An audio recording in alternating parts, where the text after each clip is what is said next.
जो सावधान कर दे। आप देख रहे हैं खबरों की हकीकत, सीमांचल न्यूज। सूचनाएं जो सावधान कर दे। कटिहार, पूर्णिया, अररिया, किशनगंज, सिलीगुड़ी की तमाम खबरों के साथ हाजिर हूँ मैं आलोक सांडिल्य। आप देख रहे हैं खबरों की हकीकत, सीमांचल। बुलंदियों की इमारतें नजर आती हैं सबको, पर नींव का पत्थर बोला नहीं करते। अगर हम भारतीय स्वतंत्रता आंदोलन की बात करें या फिर अपने पड़ोसी देश नेपाल क्रांति की, इन दोनों में अग्रणी भूमिका निभाने वाले डॉक्टर राम मनोहर लोहिया, जयप्रकाश नारायण सरीखे क्रांतिकारी नेताओं के साथ अग्रणी भूमिका निभाने वाले अमर शहीद डॉक्टर कुलदीप झा, जो कि कटिहार के कटरिया के रहने वाले थे और नो मेंस लैंड पर शहीद हो गए 26 दिसंबर 1950 ईस्वी को।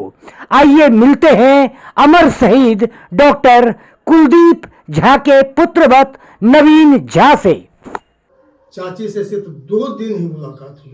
ये इतने बड़े क्रांतिकारी थे, ये देश के प्रति इतने निष्ठावान थे और ये जयप्रकाश नारायण और राम मनोहर लोहिया के पत्तनों पर चलने वाले थे।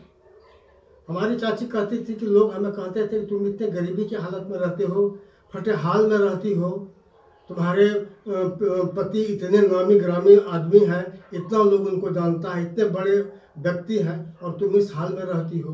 तो जब तुम्हारे चाचा जी को मैं पूछती थी कि लोग हमको इस तरह बोलते हैं, तो वो बोलते थे कि जो तुमको यह बात बोले तो उनको तुम ये कहो, सबसे पहले हमारा देश खुशहाल होगा, उसके बाद मेरा राज्य खुशहाल होगा, उसके बाद मेरा जिला का हर व्यक्ति खुशहाल होगा, उसके बाद मेरे गांव का हर व्यक्ति खुशहाल होगा, मेरे परिवार का हर व्यक्ति खुशहाल होगा, उसके बाद ही तुम खुशहाल रह सकते हो। ये सोच के वो लीडर थे। नेपाल में उन्हें शहीद का दर्जा देने की मांग अब जोर पकड़ती जा रही है। खासकर मिथिला महोत्सव की आपकी कुछ तस्वीरें और कुछ कार्यक्रम आप हमारे पास ये आपका आया हुआ था, तो इसी दौरान हम चाहते थे कि इसके बारे में आप थोड़ा सा हमारे दर्शकों को जानकारी दीजिए। जिस समय भारत आज़ाद हुआ, वो हजारीबाग जेल में जयप्रकाश नारायण के साथ थे। उसके पहले भी कई बार वो जेल जा चुके थे। 42 में अरेस्ट हुए थे, उसके बाद फिर 44 में अरेस्ट हुए, फिर 45 में अरेस्ट हुए और उनको फांसी तक की सजा हुई थी और वो जेल तड़प के भाग गए। अंत में 45 में जब अरेस्ट हुए तो उन लोगों को जेल हजारीबाग जेल में जयप्रकाश नारायण जी के साथ रखा गया था और 47 में जब देश आज़ाद हुआ भारत, तब ये लोग वहाँ से जेल से निकले और उसी समय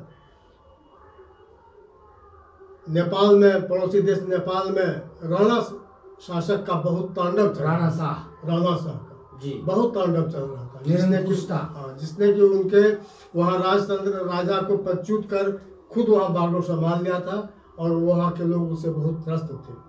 तो वहाँ माननीय बीपी कोइराला, मातृका प्रसाद कोइराला सरीखे नेता वहाँ भारत को उस राणा के चंगुल से बाहर निकालने के लिए प्रयासरत थे।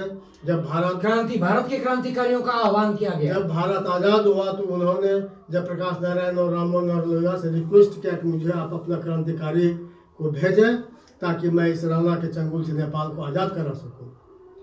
उसी में डॉक्टर कुलदीप झा का चयन कमांडर के रूप में करके जयप्रकाश नारायण और राम मनोहर लोहिया ने नेपाल भेजा और 26 दिसंबर 1950 को दुर्भाग्यवश कोसी भारत आज़ाद हुआ, वो हजारीबाग जेल में जयप्रकाश नारायण के साथ थे। उसके पहले भी कई बार वो जेल जा चुके थे। 42 में अरेस्ट हुए थे, उसके बाद फिर 44 में अरेस्ट हुए, फिर 45 में अरेस्ट हुए और उनको फांसी तक की सजा हुई थी और वो जेल तड़प के भाग गए। अंत में 45 में जब अरेस्ट हुए तो उन लोगों को जेल हजारीबाग जेल में जयप्रकाश नारायण जी के साथ रखा गया था और 47 में जब देश आज़ाद हुआ भारत, तब ये लोग वहाँ से जेल से निकले और उसी समय नेपाल में, पड़ोसी देश नेपाल में राणा शासक का बहुत तांडव था। राणा शाह का जी। बहुत तांडव चल रहा था, निरंकुशता। जिसने कि उनके वहाँ राजतंत्र राजा को पदच्युत कर खुद वहाँ बागडोर संभाल लिया था और वहाँ के लोग उससे बहुत त्रस्त थे। तो वहाँ माननीय बीपी कोइराला, मातृका प्रसाद कोइराला सरीखे नेता वहाँ भारत को सराहना के चंगुल से बाहर निकालने के लिए प्रयासरत थे।